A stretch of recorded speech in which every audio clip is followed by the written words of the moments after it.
Selamat Siang. Selamat siang Bang Her. Kami ini dari kelompok 5 dari Universitas Sumatera Utara dalam tujuan datang ke sini untuk mengambil beberapa bibit, juga melakukan wawancara singkat tentang tanaman hortikultura yang Abang tanam di sini. Itu ada tanaman apa aja tuh, Bang? Kita di sini ada cuman 3 jenis, 4 jenis cuman. Alpukat, durian, sama jeruk kasturi, jeruk nipis, sama lengkeng. Kayak itu aja. Yang biasanya paling banyak orang ambil itu apa, Bang? Kalau untuk saat ini alpukat sama durian. Yang Buat sama durian ya, Bang. Ya, sebelum lanjut lebih dalam, izinkan kami memperkenalkan diri kami terlebih dahulu, Bang. Saya sebagai pewawancara Yeremia Salanti dengan NIM 289. Saya Nazalivia dengan NIM 23279. Dengan saya Emilia Reza dengan NIM 259. Dengan saya Bilkis Sawisi Kanaditi dengan NIM 230301233. Saya Carlo Nicholas Maniuruk dengan NIM 249. Dengan saya Aika Syifa dengan NIM 280. Dengan saya Tasya Cisiletonga dengan NIM 23258. Nah, berarti nih Bang, tadi Abang bilang kan nggak sampai ke pembuahannya gitu kan Bang. Berarti Abang ini bergerak di bagian bibit lah gitu Bang, pembibitan.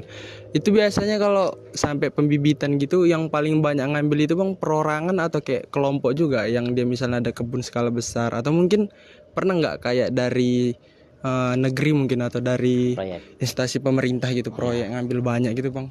Ya sering ya, itu yang paling banyak mungkin ya pas di proyek dia. Proyek pemerintahan ya. Kalau kira-kira Bang pernah ingat itu mereka itu waktu proyek itu ngambilnya di hitungannya itu berapa Bang? Kira-kira 1.000 atau 2.000 gitu nyampe tuh? Lebih, bahkan bisa 5.000, 10.000 batang, 10.000 batang.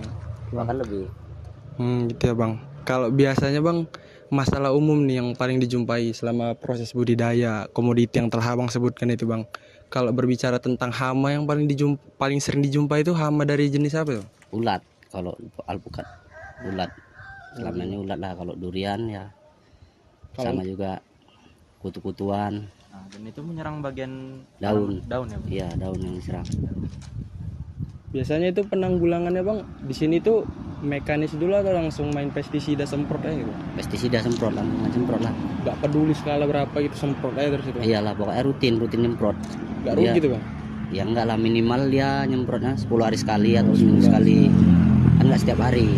Berarti kalau kita main di bibit itu emang mesti kencang pestisidanya gitu Bang? Iyalah, kalau enggak ya pasti hancur daunnya, kan rugi, kita kan mau jual bibit. Oh ya gitu ya Bang. Kalau untuk harga per hari ini tuh Bang, ada di kisaran berapa ribu per polybagnya?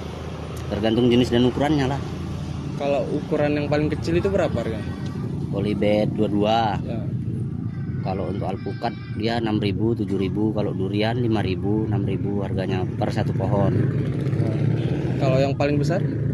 Kalau yang paling besar ya gini lah, yang planter bag ini bisa sampai 700, 800.000. Oh 700.000 satu kelonter ini Bang? Iya, yang besar.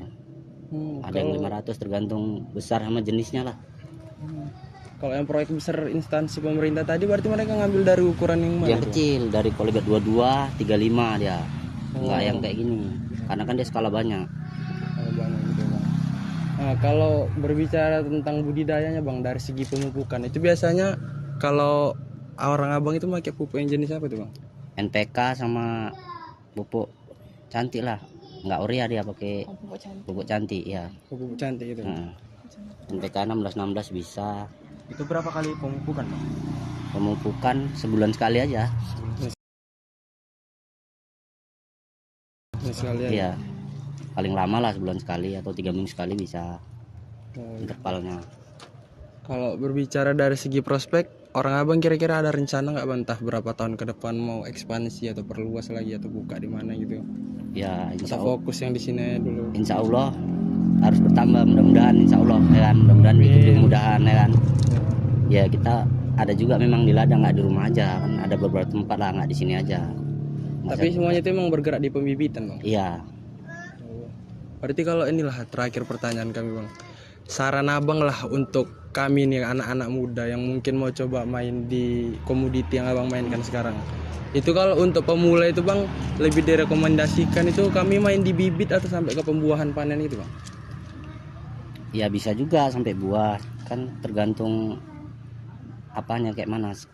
luas tanah kita lah kan. Oh, yang ukuran Ukuran lahan kita. Kalau memang memadai bisa, tapi kalau nggak memadai ya mungkin bisa sekedar tanam untuk makan sendiri lah macam itu. Contoh kan kalau lahannya nggak lebar kan, nah, ada pohon induk kita kan, jadi bisa sempat buah. Kalau mau jadi penangkar bibit gini ya bisa juga, ya prospeknya sih ya bagus ke depannya, insya Allah lah, yang penting yakin. Karena di sini memang udah kampung benih, hampir satu kampung kalau ditengok dari ujung ke ujung. Ya karena udah diresmikan memang. Gitu bang. Kalau untuk nengok sama kebijakan pemerintah sekarang dari sudut pandang abang itu, harga pupuknya itu masih terlalu berat, sedang, atau udah tergolong murah kalau untuk sekarang? Kalau untuk saat Abang ini dapat subsidi nggak? nggak pernah. Nggak pernah dapat? Nggak pernah. Kalau untuk saat ini kalau dibilang ya harga bibitnya ya makin anjlok, harga pupuknya makin naik. Oh gitu. Nah, Biaya produksinya makin susah. iya, biaya produksi makin tinggi, sementara harga bibit makin digenjrot. Kalau bisa semurah-murahnya orang mau beli. Gitu ya bang. Sementara kalau kita petani kan pupuk itu mana ada yang turun, istilah kata turun, yang jelas makin naik harganya kan. Itulah. Berarti emang masih belum memenuhi lah daripada ekspektasi sebelumnya gitu. Iya, nggak Tapi sesuai kalau cukup ekspektasi. dibilang cukup lah gitu. Iya, kalau cukup ya alhamdulillah. Nah tadi kita kan udah nanya tuh bang, kayak misalnya tentang hama, terus kayak yang biasanya ngambil banyak gitu juga. Tadi ada abang bilang kayak sempat dapat proyek pemerintah. Kami jadi penasaran lah bang, untuk jenis bibit yang durian abang tanam di sini tuh jenis dari durian apa bang?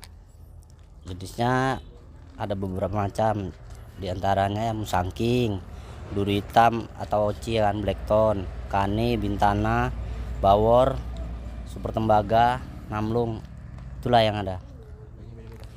Yang paling sering orang ambil itu dari jenis apa bang? Kalau sementara ini ya yang banyak diambil musangking, duri hitam atau oci tadi kan, kani, itulah bintana, 4 itulah yang sering diambil orang. Paling sering lah itu. Iya. Kalau untuk harga yang paling mahal dari keempat itu? Kalau harga ya dominan hampir sama. Dominan sama lah gitu. Paling yang agak-agak beda super tembaga lah untuk masa ini, Oke bang. karena belum banyak. Oke bang. Berikutnya nih bang, pertanyaan terakhir kami mau nanya lah bang untuk prospeknya kan bang. Kalau berbicara prospek ke depannya ini, prospeknya gimana kalau menurut sisi pandang abang? Iya, kalau di bibit ini prospek kedepannya yang penting sabar, insya Allah, mudah-mudahan kuncinya sabar lah. Kalau prospek kedepannya kayaknya sih ya masih tetap menjamin lah. Yang penting yakin, sabar, yakin, tetap berusaha ya kan. Itulah mungkin harapan dari saya. Nah, prospek kedepannya. Mungkin yang paling dekat sekarang perluasan lahan lah kalau. Nah, kalau untuk ya mungkin insya Allah mudah-mudahan kalau Allah beri kemudahan ya. Perluasan lahan gitu. Ya tahun depan mudah-mudahan kita perluas lahan kita untuk pembibitan. Itulah prospek kedepannya. Kalau berbicara untuk jenis nih bang, kira-kira abang kepikir nggak kayak coba memainkan di jenis baru gitu bang, dari duriannya atau dari alpukat segala macam yang ada tuh? Ya kalau Mau coba explore lah gitu, coba gali lagi. ya mungkin 1-2 jenis bisa lah, kedepannya kita cari yang terbaru, yang kita nggak punya lah. Ngikuti pasar lah. Iya, ikut pangsa pasar apa yang bagus saat ini, itulah yang kita buat. Oke bang, makasih lah ya bang untuk penjelasannya sangat jelas, juga sangat bermanfaat bagi kami ini bang yang masih mempelajari tentang jenis-jenis tanaman hortikultura, terlebih lagi tanaman yang abang sampaikan tadi ya bang. Sekianlah wawancara singkat dari kami pada siang menjelang sore hari ini.